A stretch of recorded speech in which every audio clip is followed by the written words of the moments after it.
అందరికీ నమస్కారం. ఈరోజు కథ ప్రేమ ఎంత మధురం, ఎపిసోడ్ 211. అతనంటే ప్రేమ లేదు. ఇక స్టోరీకి వెళ్తే, యువన్ గురించి త్రిపాఠితో మాట్లాడడానికి కేఫ్కి వచ్చింది స్నేహ. కానీ అతను అక్షయ్ గురించి మాట్లాడుతూ ఉండడంతో స్నేహ అతనికి అడ్డుపడుతూ, అక్షయ్కి నాకు ఎలాంటి సంబంధం లేదు, మీరు ఈ విషయం గురించే మాట్లాడాలని అనుకుంటే ఇక నేను బయలుదేరతాను అని చెప్పి అక్కడి నుంచి పైకి లేవబోయింది. త్రిపాఠి వెంటనే ఆపుతూ, మేడం ప్లీజ్ ఒక నిమిషం ఆగండి అని అంటూనే అనుకోకుండా ఆమె చేతికి ఉన్న డైమండ్ రింగ్ వైపు చూశాడు. అది చూసిన అతను చిన్నగా నవ్వుకొని, మేడం మీతో ఇలా మాట్లాడుతున్నందుకు నన్ను క్షమించండి. బాస్కి మీకు సంబంధం లేదని మీరు చెప్తున్నారు, కానీ బాస్ మీకు ప్రపోజ్ చేస్తూ ఇచ్చిన రింగ్ మాత్రం ఇంకా మీ చేతికే ఉంది. అంటే మీరు తప్పకుండా బాస్ గురించి ఆలోచిస్తూనే ఉంటారు అని తలెత్తి ఆమె ముఖంలోకి చూస్తూ, నేను చెప్పింది నిజమే కదా మేడం అని అడిగాడు. త్రిపాఠి సూటిగా అడిగిన ప్రశ్నలు ఆమె మనసులోకి చొచ్చుకుపోయాయి. దాంతో ఒక్క క్షణం ఆమె తడబడి వెంటనే తనను తాను కూల్గా ఉంచుకోవడానికి ప్రయత్నిస్తూ, అదేం లేదు త్రిపాఠి గారు, మీరు అనవసరంగా ఏదేదో ఊహించుకుంటున్నారు. మా ప్రేమ కేవలం గతం. మేం తిరిగి ఎప్పటికీ గతంలోకి వెళ్ళలేం. అయినా అతను మరో పెళ్లి చేసుకోబోతున్నాడని విన్నాను. అతనికి నా విషెస్ చెప్పండి అని అంది. అది విని త్రిపాఠి షాక్ అయినట్లుగా చూశాడు. అక్షయ్ పెళ్లి గురించి స్నేహకు అప్పుడే తెలిసిపోయిందని, అది తెలిసిన తర్వాత కూడా ఆమె ఇంత కూల్గా మాట్లాడుతుందని అతను ఊహించలేదు. అక్షయ్ పెళ్లి గురించి తెలిస్తే స్నేహ రియాక్షన్ మరోలా ఉంటుందని అతను అనుకున్నాడు. అయినా త్రిపాఠి అంత తేలిగ్గా స్నేహను వదిలిదలుచుకోలేదు. దాంతో అతను మళ్ళీ మాట్లాడుతూ, అంటే బాస్ వేరే అమ్మాయిని పెళ్లి చేసుకోవడం మీరు చూడాలనుకుంటున్నారా మేడం? అలాంటప్పుడు బాస్కి మీకు మధ్య ఉన్న ప్రేమకు అర్థమేంటి? మీరు అతన్ని ఎప్పుడూ ప్రేమించలేదని మనస్ఫూర్తిగా చెప్పగలరా అని అడిగాడు. వాళ్ళిద్దరూ ఒకరి కోసం ఒకరు ఎంతగా ఆరాటపడ్డారో దగ్గరుండి చూసిన వాళ్ళలో త్రిపాఠి ఒకడు. అందుకే ఆమె తన బాస్ను మర్చిపోలేదని, ఎప్పటికీ అతన్ని ప్రేమిస్తూనే ఉంటుందని నమ్ముతున్నాడు. త్రిపాఠి మాటలు విని స్నేహ మనసులో అక్షయ్ గురించిన జ్ఞాపకాలు తుఫానులా చెలరేగింది. కానీ ఆమె వాటిని బయటపడనివ్వకుండా అడ్డుకుంటూ, త్రిపాఠి గారు, మీరు అనుకుంటున్నట్లు ఇప్పుడు నా మనసులో అక్షయ్ లేడు. అతను కూడా మరో పెళ్లి చేసుకోవాలని నిర్ణయించుకున్నాడు. కాబట్టి ఇద్దరి దారులు వేరయ్యాయి. ఇక అతని గురించి నా దగ్గర ఎప్పుడూ మాట్లాడకండి అని అంది. అది విని త్రిపాఠి కంగారు పడిపోయాడు. దాంతో అతను వెంటనే, మేడం నేను మాట్లాడడం ఇంకా అయిపోలేదు, మీతో మరో విషయం చెప్పాలి అని అన్నాడు. అప్పుడు స్నేహ అతని వైపు చూసి, మీరు మాట్లాడేది యువన్ గురించి అయితేనే నేను వినడానికి రెడీగా ఉన్నాను అని చెప్పింది. దాంతో త్రిపాఠి దీర్ఘంగా ఒక నిట్టూర్పు విడిచాడు. నిజానికి యువన్ గురించి ఆమెకు చెప్తే బాధపడుతుందని, అందుకే ఆమెకు చెప్పకూడదని అనుకున్నాడు. కానీ ఆమె పదే పదే ఒత్తిడి చేస్తూ ఉండడంతో అతను నెమ్మదిగా, మేడం 2 రోజుల క్రితం యువన్ బాబుకి ఏమైందో తెలియదు, కానీ హఠాత్తుగా తలనొప్పి వచ్చి స్పృహ తప్పి పడిపోయాడు. బాస్ వెంటనే యువన్ బాబుకి ట్రీట్మెంట్ ఇప్పించారు, దగ్గరుండి చూసుకున్నారు అని అతను చెబుతూ ఉండగానే స్నేహ కంగారుగా అతని చేతిని గట్టిగా పట్టుకొని, మీరేం చెప్పారు? యువన్ స్పృహ తప్పి పడిపోయాడా అని టెన్షన్గా అడిగింది.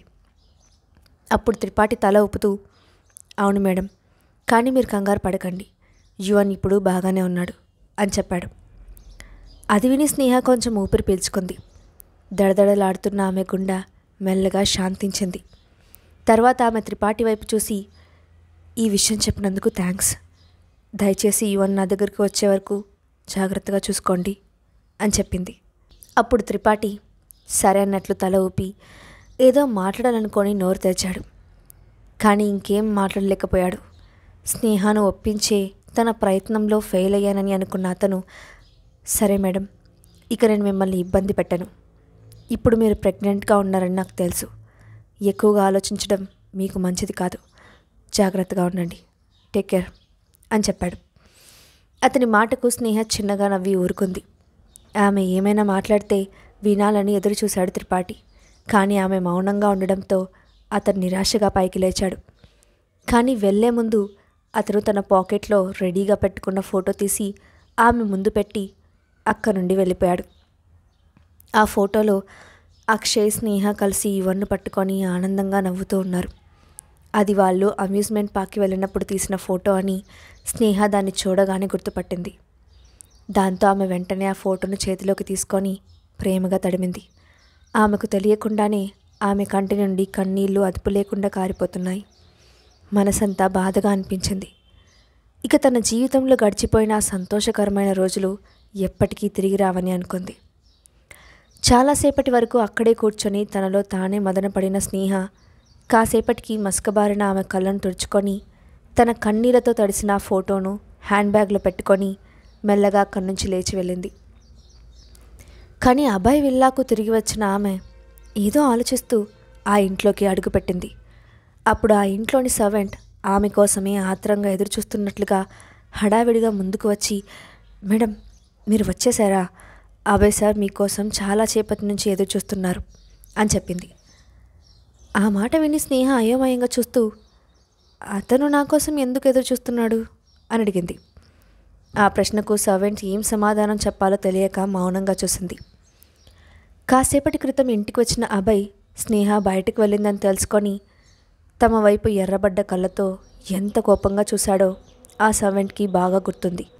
దాంతో ఆమె లోపల ఉన్న సార్ ఏమో మేడం కోసం అంత టెన్షన్ పడుతున్నారు, కానీ మేడం మాత్రం తనకేం పట్టనట్లు మాట్లాడుతున్నారు అని మనసులోనే అనుకుంది.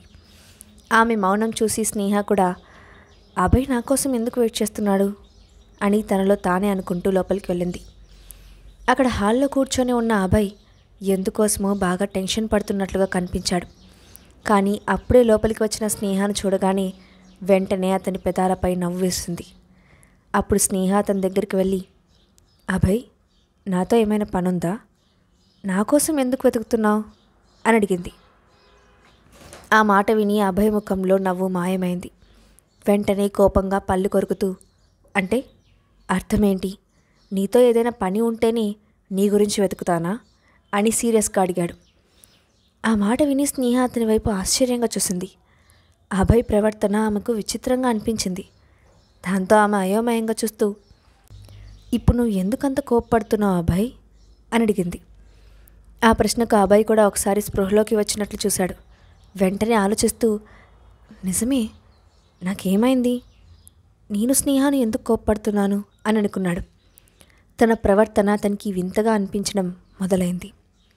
నిజానికి స్నేహ తనకు చెప్పకుండా బయటకు వెళ్ళి అక్షయ్కు సంబంధించిన మనిషిని కలిసి వచ్చిందని అతనికి కోపంగా ఉంది. ఆమె తనతో ఉన్నన్ని రోజులు బయటకు వెళ్ళి ఎవరిని కలవకుండా ఉండాలని అభయ్ అనుకున్నాడు. దాంతో అతను కాసేపు మౌనంగా ఉండి ఆ తర్వాత నెమ్మదిగా స్నేహ వైపు చూసి, నేను ఎందుకు కోపంగా ఉన్నానో నీకు అర్థం కావడం లేదా? నీ ఇష్టం వచ్చినట్లు నువ్వు బయటకు వెళ్తే అక్షయ్ మనుషులు నిన్ను బలవంతంగా తీసుకెళ్తారని ఆలోచించలేదా? ఆ తర్వాత ఏదైనా జరిగితే నీకు సేఫ్టీ ఇవ్వలేదని మళ్ళీ నన్నే అంటావు అని అన్నాడు. ఆ మాటలు విన్న స్నేహ, నిజమే, ఇతనితో ఒక మాట చెప్పి ఉండాల్సింది, అనవసరంగా తన్ని కంగారు పెట్టాను అని అనుకొని, సరే, నువ్వు చెప్పేది నాకు అర్థమైంది, మరోసారి ఇలా జరగదు అని చెప్పింది. ఆమె సమాధానం విన్న అభయ్, అంటే నీ మాటలకి అర్థమేంటి? నువ్వు మళ్ళీ మళ్ళీ వాళ్ళను కలవడానికి వెళ్తూనే ఉంటావా? అక్షయ్ ఇప్పుడు వేరే పెళ్లి చేసుకోబోతున్నాడు, ఆ విషయం నీకు తెలిసే ఉంటుంది కదా అని ఆమెను సూటిగా చూస్తూ అడిగాడు. అతని మాటలు వినగానే స్నేహ ముఖం బాధతో ముడుచుకుంది. దాంతో ఆమె హడావిడిగా, అవును, నేనే తప్పుగా చెప్పాను, ఇక నేను వాళ్ళని కలవడానికి వెళ్ళను అని చెప్పి హడావిడిగా అక్కడి నుంచి పైకి వెళ్ళిపోయింది. అభయ్ కలవరపాటుతో వెళ్తున్న ఆమెను వెనుక నుండి చూస్తూ ఉండిపోయాడు. స్నేహ ఇంకా అక్షయ్ కోసం ఆరాటపడుతుందనే నిజాన్ని అతను తట్టుకోలేకపోతున్నాడు. దాంతో అతను చిరాగ్గా తన ఎదురుగా టీపాయ్ మీద ఉన్న గ్లాస్ను ఒకసారి విసిరికొట్టాడు. అది శబ్దం చేస్తూ ముక్కలు ముక్కలుగా విరిగిపోయింది. హాల్లో ఉన్న సర్వెంట్స్ అందరూ అభయ్ వైపు విచిత్రంగా చూశారు. అతను ఎందుకంత కోపంగా ఉన్నాడో ఎవరికీ అర్థం కాలేదు. అభయ్ వాళ్ళందరినీ ఒకసారి చూసి ఏం మాట్లాడకుండా డైరెక్ట్గా తన స్టడీ రూమ్కి వెళ్ళిపోయాడు. వెంటనే సర్వెంట్స్ పగిలిన గ్లాస్ ముక్కల్ని క్లీన్ చేశారు. మరోవైపు అక్షయ్ స్వయంగా పెళ్లి గురించి అనౌన్స్ చేయడం చూసి ధాత్రి ఆనందంతో ఉబ్బి తప్పిపులైపోతోంది. నిజానికి అరుణ్ తన దగ్గర ఉన్న వీడియోను అడ్డుగా పెట్టుకొని బెదిరిస్తూ ఉండడం వల్ల ఆమె ఇప్పటి వరకు స్నేహ జోలికి వెళ్ళడానికి ధైర్యం చేయలేదు. కానీ ఇప్పుడు అక్షయ్ స్వయంగా వారం రోజుల్లో పెళ్ళి అని ప్రకటించడంతో ఆమె చాలా ఉత్సాహంగా ఉంది. అరుణ్ ఏ సాక్ష్యాలు ఆధారాలు చూపించినా అక్షయ్ పట్టించుకోడని, అతను తననే పెళ్లి చేసుకుంటాడని ధాత్రికి నమ్మకం వచ్చింది. దాంతో అక్షయ్ తనతో ఇప్పుడు ప్రీ వెడ్డింగ్ ఫోటోషూట్ కూడా చేస్తాడని, ఇద్దరూ కలిసి పెళ్లికి కావాల్సిన షాపింగ్ కూడా చేయొచ్చని ఆశపడింది.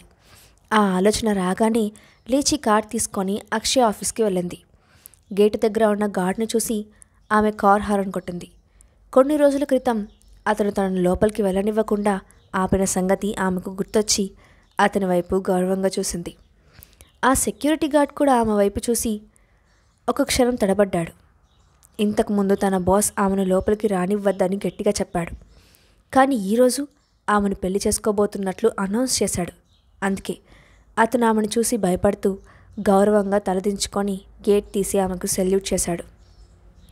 అది చూసిన ధాత్రిలో అహం సంతృప్తి చెందినట్లయింది. ఆమె అతన్ని పైనుండి కింద వరకు చూసి హేళనగా ఒక చూపు చూసి నవ్వుకుంటూ లోపలికి వెళ్ళింది. మనసులో ఏవేవో ఊహించుకుంటూ ధాత్రి ఉత్సాహంగా అక్షయ్ క్యాబిన్ దగ్గరకు వెళ్ళి ఒకసారి తన ముఖాన్ని జుట్టును సవరించుకుంటున్నట్లుగా చేత్తో సర్దుకొని డోర్ వైపు చిన్నగా తట్టి లోపలికి వెళ్ళింది. తన చైర్లో కూర్చొని బిజీగా వర్క్ చేసుకుంటున్న అక్షయ్ తల పైకెత్తి ఆమె వైపు చూశాడు. ఎదురుగా నవ్వుతూ నిలబడిన ధాత్రిని చూడగానే అతని ముఖం కోపంగా మారిపోయింది. దాంతో అతను ఆమె వైపు చిరాగ్గా చూసి, "నువ్వు ఇక్కడికెందుకు వచ్చావు?" అని అడిగాడు. ఆ మాట వినగానే అప్పటిదాకా ఆమెలో ఉన్న ఉత్సాహం ఒక్కసారిగా నీరుగారిపోయింది. దాంతో ఆమె బలవంతంగా నవ్వు తెచ్చుకుంటూ, "అదేంటి అక్షయ్ అలా మాట్లాడుతున్నావు? ఇంకో వారంలో మన పెళ్లి జరగబోతుందని నువ్వే అనౌన్స్ చేసావు కదా. అలాంటప్పుడు నిన్ను చూడ్డానికి నేను రావడంలో తప్పేముంది?" అని అంది.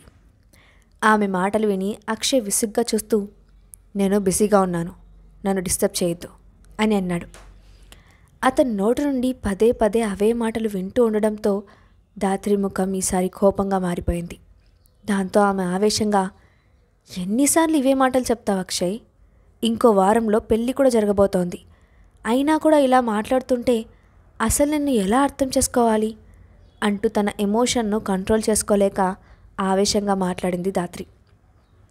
అక్షయ్ ఆమె మాటలు విని కనుబొమ్మలు పైకెత్తి సూటిగా చూశాడు. అప్పుడు ధాత్రి మళ్ళీ మాట్లాడుతూ, "కనీసం నేను ఎందుకు వచ్చానో కూడా అడగకుండా బిజీగా ఉన్నాను, వెళ్ళిపోమ్మని చెప్తూనే ఉంటావా? నేను నీకోసం ఎంత ఆశగా వచ్చానో తెలుసా? కానీ నువ్వెప్పుడు నన్ను డిసప్పాయింట్ చేస్తూనే ఉన్నావు" అని అంది. అక్షయ్ ఆమె కోపాన్ని మాటల్ని ఏమాత్రం పట్టించుకోనట్లు తలదించుకొని ఫైల్ చూడడం మొదలుపెట్టాడు. అప్పుడు ధాత్రి నిస్సహాయంగా అతని వైపు చూసి, "కనీసం పెళ్లి పనులు కూడా చూసుకోవాలన్నంత బిజీగా ఉంటే ఎలా అక్షయ్?" అని అంది. కానీ ఈసారి ఆమె మాటల్లో కోపానికి బదులు నిరాశ ధ్వనించింది.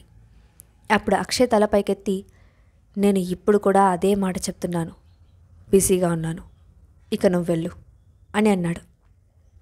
అతని మాటలు విని ధాత్రికి ఒక క్షణం పాటు ఏం చేయాలో తోచలేదు.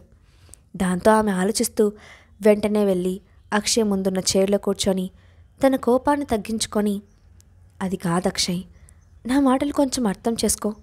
నేను నీకోసం ఎంతో ఆశగా వస్తే నువ్వు ఇలా మాట్లాడడం ఏమైనా న్యాయంగా ఉందా?" అంటూ బ్రతిమలాడుతున్నట్లుగా మాట్లాడింది. హఠాత్తుగా మారిన ఆమె ధోరణికి అక్షయ్ ఆమె వైపు చిరాగ్గా చూశాడు. కొన్ని రోజుల క్రితం ఆమెతో డీల్ చేసుకున్న కారణంగా ఆమెను ఆఫీస్లోకి రానిచ్చి ఆమె చేస్తున్న పనులు భరిస్తున్నాడు అక్షయ్. ధాత్రి అతని చూపుల్ని పట్టించుకోకుండా, "నువ్వు ఈరోజు కూడా ఫోటోషూట్కి రావని నాకు ముందే తెలుసు. అందుకే వచ్చే దారిలో ఆగి మన కోసం నేను ఒకటి రెడీ చేయించి తీసుకొచ్చాను. అది చూస్తే నువ్వు సర్ప్రైజ్గా ఫీల్ అవుతావు" అని చెప్పి వెంటనే వెనక్కి తిరిగి డోర్ వైపు చూసి, "లోపలికి తీసుకురా" అని పిలిచింది. అప్పుడు ఒక వ్యక్తి చేతిలో గిఫ్ట్ ర్యాపర్ చుట్టిన ఒక పెద్ద ఫ్రేమ్ పట్టుకొని లోపలికి వచ్చి దానిని అక్షయ్ ముందున్న టేబుల్ మీద పెట్టి బయటికి వెళ్ళిపోయాడు. అక్షయ్ దానివైపు అనుమానంగా చూసి, "ఏంటిది?" అని అడిగాడు. అప్పుడు ధాత్రి హడావిడిగా ఆ గిఫ్ట్ ర్యాపర్ని ఓపెన్ చేసింది. అది అక్షయ్ ధాత్రి కలిసి ఉంటున్నట్లు క్రియేట్ చేసిన ఫేక్ ఫోటో. దాన్ని చూడగానే అక్షయ్కు చిరాకు పడుతున్నట్లుగా ముఖం పెట్టి, "ఇదేంటి? ఎందుకు ఇలా చేశావు?" అని అడిగాడు. అప్పుడు ధాత్రి అలిగినట్లుగా ముఖం పెడుతూ, "మరి ఏం చేయమంటావు? నువ్వు ఎన్నిసార్లు అడిగినా ఫోటోషూట్కి రావడం లేదు. మన పెళ్ళి కూడా దగ్గర పడుతూ ఉంది. అలాంటప్పుడు అఫీషియల్గా మనం ఒక ఫోటో రిలీజ్ చేయాలి కదా, అందుకే ఇలాంటి పని చేయక తప్పలేదు అని అంది. వెంటనే ఆ ఫోటో తీసి విసిరి కొట్టాలని అనుకున్నాడు అక్షయ్. కానీ ఆమెతో ఉన్న డీల్ ప్రకారం అతను ధాత్రిపై ఎక్కువ కోపాన్ని చూపించలేకపోయాడు. దాంతో ఆమె వైపు విసుగ్గా చూసి, నీ ఇష్టం వచ్చినట్లు చేసుకో, ముందు దాన్ని తీసుకొని ఇక్కడి నుంచి వెళ్ళు అని చెప్పాడు. అతని మాటలు విన్న ధాత్రి, ఏమైంది, నీకు ఈ ఐడియా నచ్చలేదా అని అడిగింది. అప్పుడు అక్షయ్ ఆ ఫోటో వైపు ఒకసారి చూశాడు. అక్కడ ధాత్రి ఉన్న ప్లేస్లో అతనికి స్నేహ ముఖం కనిపించింది. వెంటనే అతని ముఖంలో ప్రశాంతత తిరిగి వచ్చినట్లయింది. ఫోటోలో అయినా నిజ జీవితంలో అయినా తన పక్కన ఉండేది స్నేహ మాత్రమే అని మనసులోనే అనుకున్న అక్షయ్ వెంటనే అక్కడి నుంచి లేచి, ధాత్రి, నువ్వు ఇక ఇక్కడి నుంచి వెళ్ళు, నాకు అర్జెంటుగా మీటింగ్ ఉంది, నేను వెళ్తున్నాను అని చెప్పి ఆమె సమాధానం కోసం కూడా ఎదురు చూడకుండా వెంటనే అక్కడి నుండి బయటకు వెళ్ళిపోయాడు. దాంతో ధాత్రి దిక్కుతోచని దానిలా అక్కడే కూర్చుంది. అక్షయ్ అనుకుంటున్నట్లు స్నేహను అభయ్ ఇంటి నుంచి బయటకు రప్పించగలడా? అభయ్ ఇంట్లో ఉన్న స్నేహ ఎలాంటి పరిస్థితుల్లో చిక్కుకుంటుంది? నెక్స్ట్ పార్ట్లో చూద్దాం. ఈ స్టోరీ అప్డేట్ ఎలా ఉందో కింద కామెంట్ బాక్స్లో మీ ఒపీనియన్ని షేర్ చేయండి. అలాగే ఇలాంటి మరిన్ని స్టోరీస్ కోసం మా ఛానల్ని తప్పకుండా సబ్స్క్రైబ్ చేసి పెట్టుకోండి. Thanks for watching.